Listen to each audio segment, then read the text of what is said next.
ለእግዚአብሔር ይሁን። እንዴት ናችሁ? ክብር ለእግዚአብሔር ይሁን። ዛሬም አልወጣልኝም ይሄ የፈሰሰው የእግዚአብሔር መንፈስ በመካከላችን የተቀጣጠለው ባለፈው እሁድ የመጣልን ቃል ይዞኛል ነው ብላችሁ በቃ በአድናቆትና በእግዚአብሔር ቃል ላይ ፍልስስ በማለት ላይ ነው ያለሁት። በጣም ደስ ይላል። ስለ ተራራው በመካከላችን በእናንተና ልትወርሱት ባለ ነገር ላይ በእናንተና በእግዚአብሔር መካከል በእናንተና በወንድሞች በእህቶች መካከል በቸርቻችን እድገትና በማደግ መካከል ባለህበት ከመዞር ይሄ በተራራው ዝም ብሎ ከመዞርና ከሚያዞር ነገር መውጣት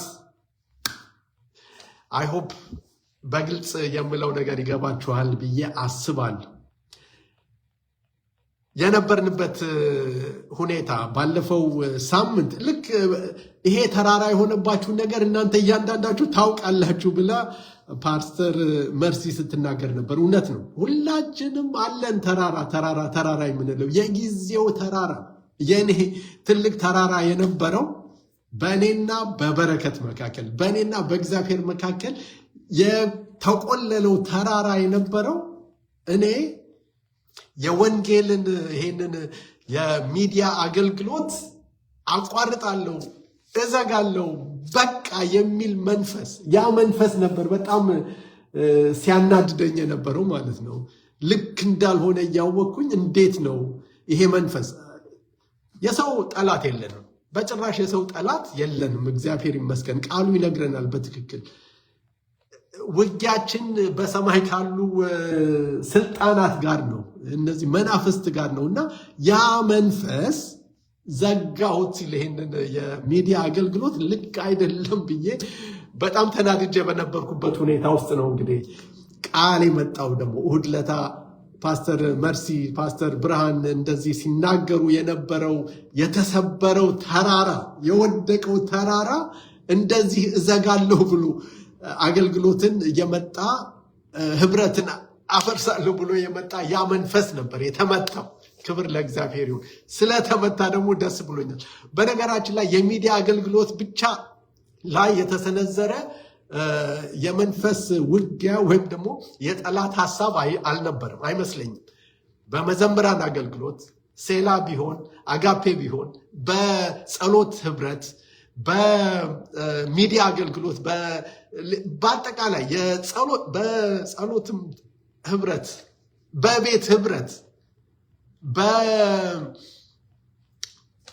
በሽማግሌዎች ህብረት በድቁና ህብረት በዛ ውስጥ ሁሉ የመጣ የክፋትና የክፉ ሐሳብ እግዚአብሔር ይገስጸው። ያ በኃይል ነበር የመጣው ብዬ ነው የማስበው።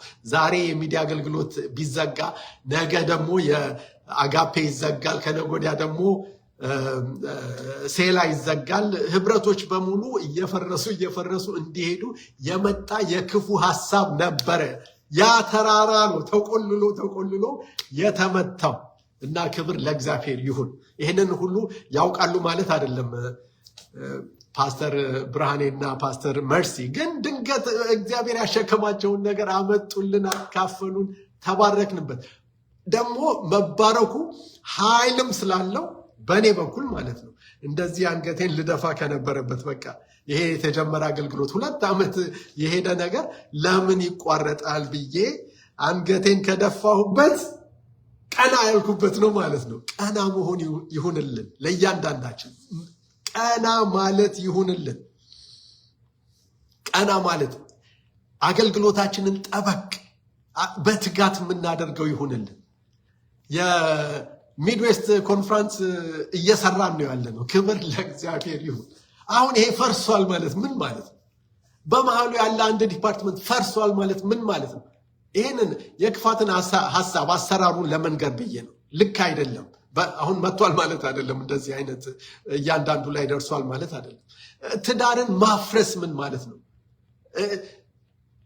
ይሄ ሰው ያጣመረውን እግዚአብሔር ያጣመረውን ሰው አይለየው የሚለውን ሐሳብ ይዘን እንሄዳለን እንጂ በቃ እዛም ፍቻ አለ፣ እዛም ፍቻ አለ፣ እዛም ፈረሰ፣ እዚህም ፈረሰ ተብሎ ግራ የምንጋባበት ሁኔታ አያስፈልግም። ክብር ለእግዚአብሔር ይሁን። በትጋት ላይ ትጋት እንጨምራለን እንጂ በፍቅር ላይ ፍቅር እንጨምራለን እንጂ ተስፋ የምንቆርጥበት አንዳች ነገር ሊኖር አይገባም። በቤተ ክርስቲያናችንም ይሄ ትልቅ ተራራ ስለተመታ ክብርን ለእግዚአብሔር እንሰጣለን። የክፉ ለእያንዳንዳችን ህይወት የእግዚአብሔር ቃል የሚነግረን ነገር እግዚአብሔር በእናንተ ሊሰራ የጀመረውን እስከ ፍጻሜ ያደርሰዋል። በመሃሉ ችግሮች ምናምን አይኖሩም ማለት አይደለም፣ ይኖራሉ። ችግሮች እንዳሉ ሆኖ እየረገጥናቸው እናልፋለን እንጂ ሊያጠፋን የመጣ አይደለም ለማለት ነው። ክብር ለእግዚአብሔር ይሁን። ማንም በክርስቶስ ቢሆን አዲስ ፍጥረት ነው፣ አሮጌው ነገር አልፏል፣ እነሆም ሁሉ ነገር አዲስ ሆኗል። ይሄ የክፉ ሐሳብ የነበረ የማጥፋት አገልግሎቶችን ማፍረስ፣ ህብረቶችን ማፍረስ የነበረ ሐሳብ በቃው፣ አለቀለት። ከመካከላችን ቦታውን ይዞ ትልቅ ተራራ የነበረው ደልዳላ ሜዳ ሆኖልናል ማለት ነው። ስላልወጣልኝ ነው ዛሬም የእግዚአብሔር አያችሁ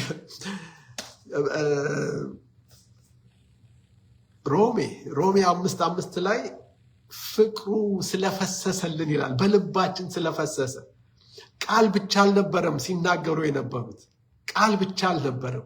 እዛ ውስጥ ያለውን ፍቅር በልባችን ስለፈሰሰ፣ የእግዚአብሔር ፍቅር በልባችን ስለፈሰሰ ደግሞ ኃይል የሚሰጥ ነው ማለት ነው። ብድግ እንድንል የሚያደርግ ተስፋ ከመቁረጥ ወደዛ የሚያስብል ነው ማለት ነው።